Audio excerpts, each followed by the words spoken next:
শিক্ষার্থী বন্ধুরা সবাইকে রেডিয়াম সায়েন্স একাডেমির পক্ষ থেকে আন্তরিক প্রীতি এবং অভিনন্দন। আজকে আমরা তড়িৎ দ্বিমেরু মানে ইলেকট্রিক ডাইপোল নিয়ে কথা বলবো।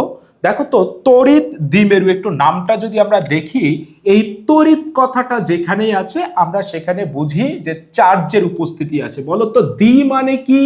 দুই। আর মেরু মানে কি? পোল, মানে দুইটা আলাদা আলাদা অঞ্চলের সৃষ্টি হবে, ইলেকট্রিক ডাইপোল।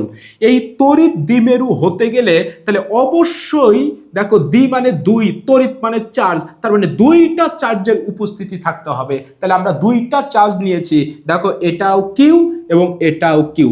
তড়িৎ দ্বিমেরু হতে গেলে অবশ্যই দুইটা শর্ত মানতে হবে, অর্থাৎ এক জোড়া সমান মানের চার্জ এবং বিপরীতধর্মী চার্জ হতে হবে। দেখো আমি আবার বলছি, তড়িৎ দ্বিমেরু হতে গেলে এক জোড়া সমান এবং বিপরীতধর্মী চার্জ হতে হবে। আমি একটু লিখি, যদি তড়িৎ দ্বিমেরু হতে হয় তাহলে এক জোড়া চার্জ হতে হবে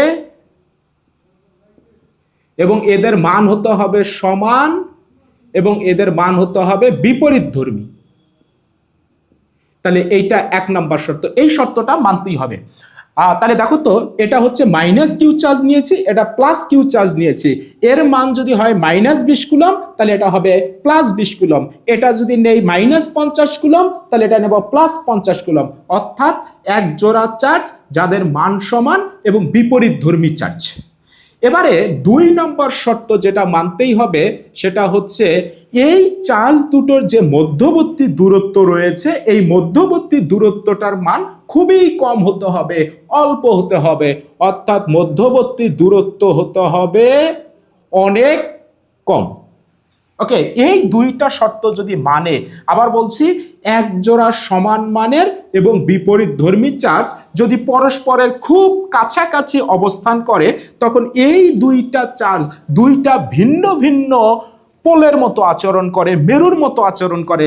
বলতো, এটা যদি -কিউ চার্জ হয় তাহলে এর একটা এই রকম তড়িৎ ক্ষেত্র থাকবে, এর একটা অন্যরকম নেগেটিভ অর্থ শো করবে। আবার এটা যদি প্লাস চার্জ হয়, এটার আরেকটা তড়িৎ ক্ষেত্র থাকবে, একটা অঞ্চল থাকবে, তার একটা প্রভাব অঞ্চল থাকবে। তাহলে এইটা একটা অঞ্চল, এইটা আর একটা ডিফারেন্ট অঞ্চল সৃষ্টি করবে। এটা ঋণাত্মক অঞ্চলের সৃষ্টি হবে, এইদিকে ধনাত্মক অঞ্চলের সৃষ্টি হবে, মানে দুইটা পোলের মতো আচরণ করবে। এইটাকে বলবো আমরা তড়িৎ দ্বিমেরু। তাহলে সংজ্ঞাটা আমরা সুন্দর করে বলবো, এক জোড়া সমান এবং বিপরীতধর্মী চার্জ পরস্পরের খুব কাছাকাছি অবস্থান করলে তারা দুইটা ভিন্ন ভিন্ন পোলের মতো আচরণ করে, একে তড়িৎ দ্বিমেরু বলে। আবার বলছি, শর্ত দুইটা চার্জ হতে হবে মান সমান, বিপরীতধর্মী চার্জ এবং মধ্যবর্তী দূরত্বটা হতে হবে খুবই কম। এবারে কারা কারা স্থায়ী তড়িৎ দ্বিমেরু, আমরা কয়েকটা উদাহরণ দেখব। যেমন এক নাম্বার হাইড্রোজেন পরমাণু, এটা একটা স্থায়ী তড়িৎ দ্বিমেরু। তারপরে পানি তড়িৎ দ্বিমেরুর মতো আচরণ করে, ক্লোরোফর্ম রয়েছে, অ্যামোনিয়া রয়েছে, এগুলো তড়িৎ দ্বিমেরুর মতো আচরণ করে। আমরা একটা উদাহরণ দিয়ে বোঝার চেষ্টা করি কেন এরা তড়িৎ দ্বিমেরু।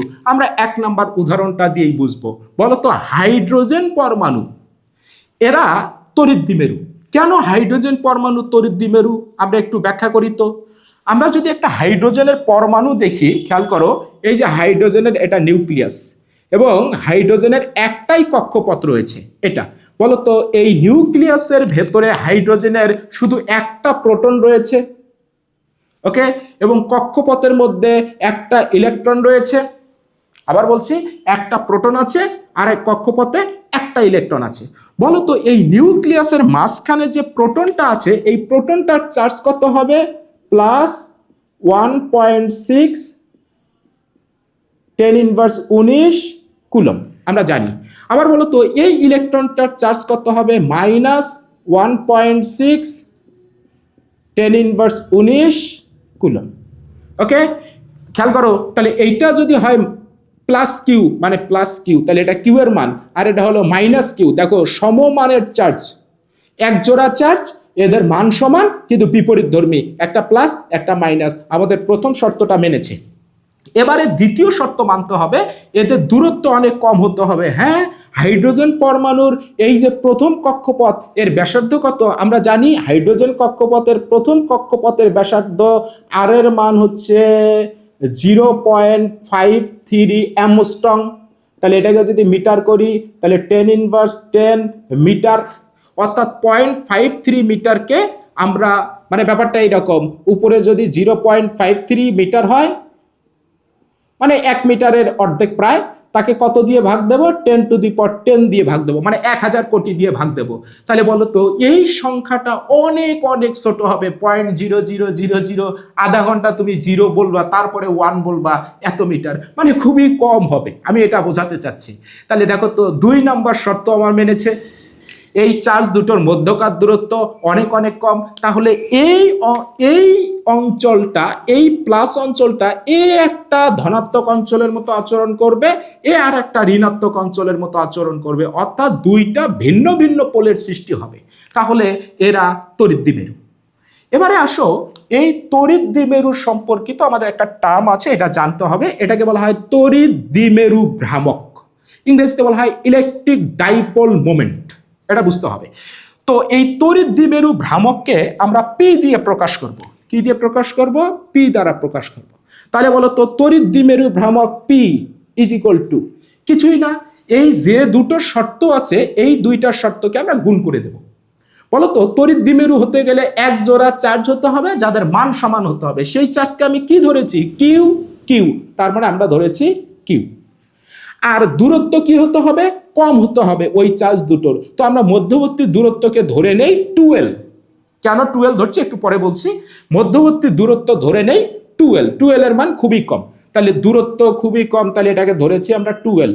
এই 12 এবং এই কিউ, যে দুটো শর্ত আছে এই শর্ত দুটোকে আমরা যদি গুণ করি তাহলেই আমরা তড়িৎ দ্বিমেরু ভ্রামকের মান কত সেটা পেয়ে যাব।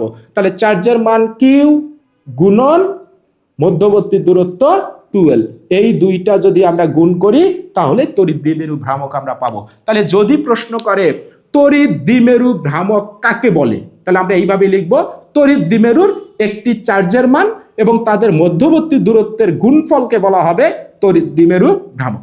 এবার বলো তো আমাকে, এই তড়িৎ দ্বিমেরু ভ্রামকের একক কি হবে? খেয়াল করো, চার্জের একক হচ্ছে কুলম্ব আর দূরত্বের একক হচ্ছে মিটার, তাহলে কুলম্ব মিটার। ওকে, আচ্ছা বলো তো এই তড়িৎ দ্বিমেরু ভ্রামক এটা কেমন রাশি? এটা কি ভেক্টর রাশি নাকি এটা হবে স্কেলার রাশি? এটা কিন্তু অবশ্যই হবে ভেক্টর কোয়ান্টিটি, এটা হচ্ছে ভেক্টর রাশি। কেন? কারণ তড়িৎ দ্বিমেরুর দিক হয় হচ্ছে এই মাইনাস চার্জ হতে প্লাস চার্জের দিকে। এই যে অক্ষ রয়েছে তড়িৎ দ্বিমেরু অক্ষ, এই অক্ষ বরাবর মাইনাস চার্জ হতে প্লাস চার্জের দিকে, তাহলে পার্টিকুলার ডিরেকশন আছে, এই জন্য তড়িৎ দ্বিমেরু ভ্রামক একটি ভেক্টর রাশি। ওকে, তাহলে পি এর উপরে আমরা তীর চিহ্ন দিতে পারি, এটা ভেক্টর রাশি। তাহলে যদি বলে তড়িৎ দ্বিমেরু ভ্রামকের মান কত বের করো, তাহলে চার্জের মান নেব আর মধ্যবর্তী দূরত্ব প্রশ্নে দেয়া থাকবে সেটা লিখে গুণ করে দেব, তাহলে তড়িৎ দ্বিমেরু ভ্রামকের মান আমরা পেয়ে যাব।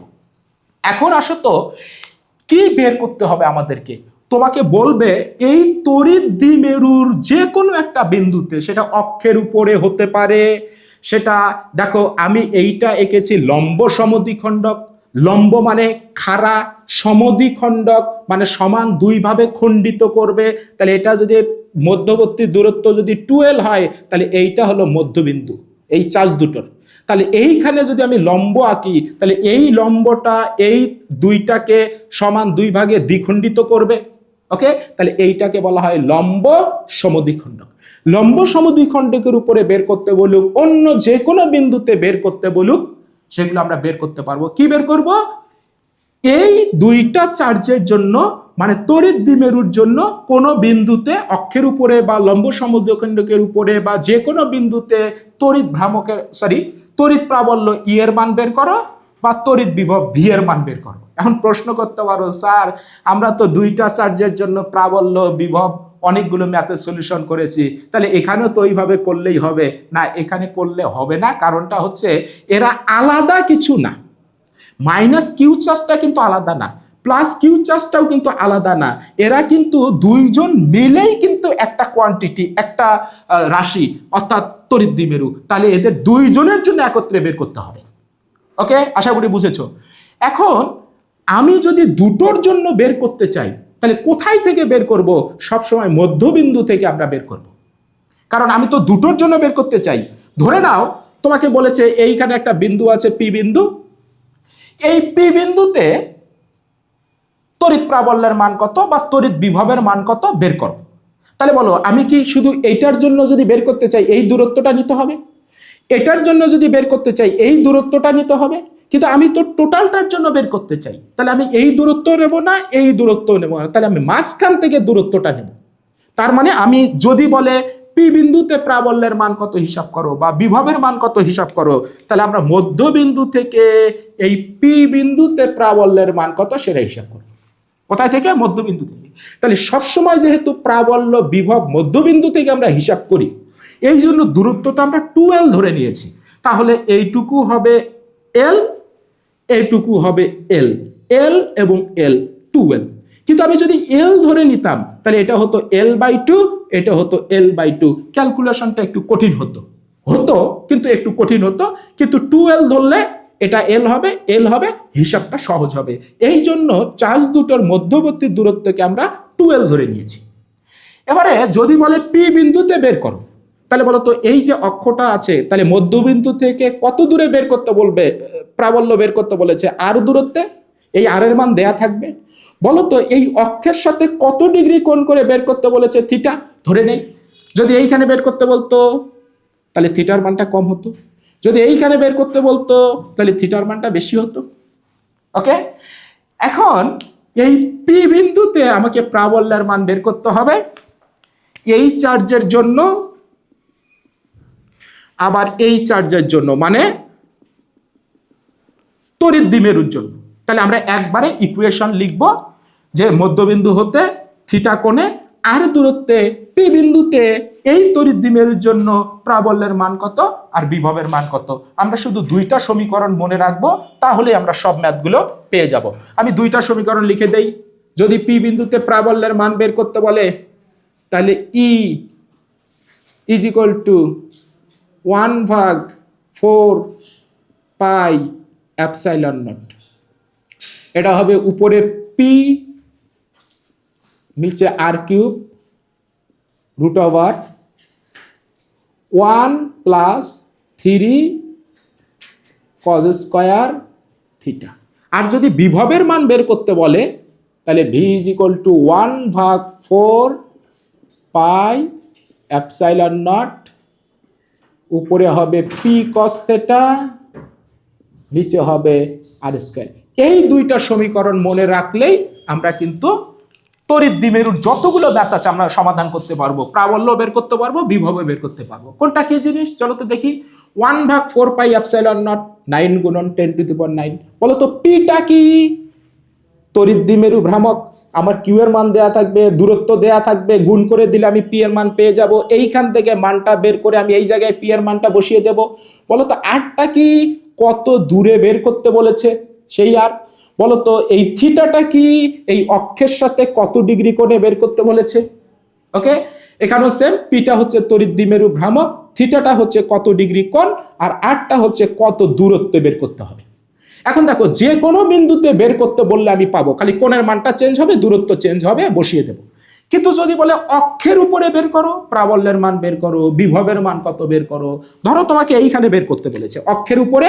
আচ্ছা ধরে নাও এই বিন্দুতে, ধরো পি বিন্দুটা এইখানে আছে, তাহলে বলো আমার এতটুকু দূরত্বে আমি প্রাবল্য এবং বিভব হিসাব করব।